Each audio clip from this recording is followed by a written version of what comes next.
যাই হোক, তোমরা বুঝতে পারলে সুদেরটা কথাটা, তাহলে সুদ বুঝতে পারলে। এবার আমাদের পরীক্ষায় যেটা আসে উত্তমরণ, এই ভিডিওগুলো তোমরা বারবার দেখবে দেখবে তোমাদের হয়ে যাবে। তাহলে উত্তমরণ মানেটা কি? উত্তমরণ হচ্ছে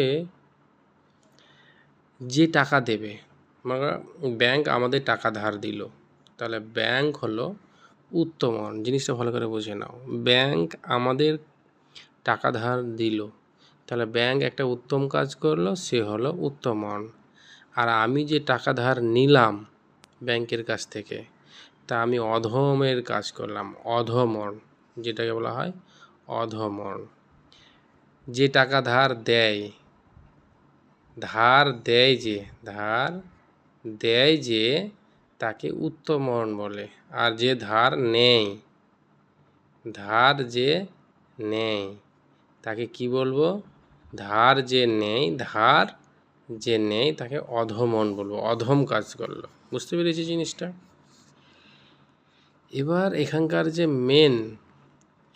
যে আসল যেটা সূত্র, একটাই সূত্র, ভালো করে দেখে নাও, PRT/100 = I, এটাই সূত্র, আর কিছু নেই।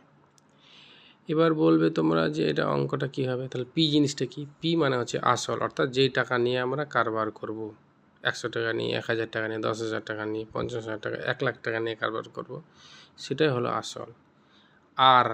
আর হচ্ছে রেট, ইংরেজিতে বলে, বাংলায় বলে সুদের হার। দেখবে শতকরা চিহ্ন থাকবে, আর এর মান সবসময় শতকরা চিহ্ন থাকবে। টি হচ্ছে সময়, এটা দিন, মাস, বছর হিসাবে থাকবে। কখনো কখনো দিনের হিসাবে থাকে, 10 দিনে কত টাকা সুদ, 50 দিনে কত টাকা সুদ।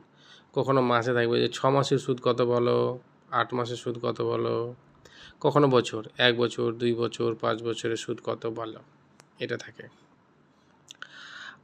আই মানে হচ্ছে ইন্টারেস্ট, ইংরেজিতে, বাংলায় হচ্ছে সুদ অর্থাৎ যে টাকাটা ধার নিয়েছিলাম তার পরিবর্তে এক্সট্রা কিছু টাকা দিতে হয়, অতিরিক্ত যে টাকাটা আমরা দিই ওকে, যে নাও 50 টাকা বা 5,000 টাকা এক্সট্রা, ওইটাই হলো সুদ।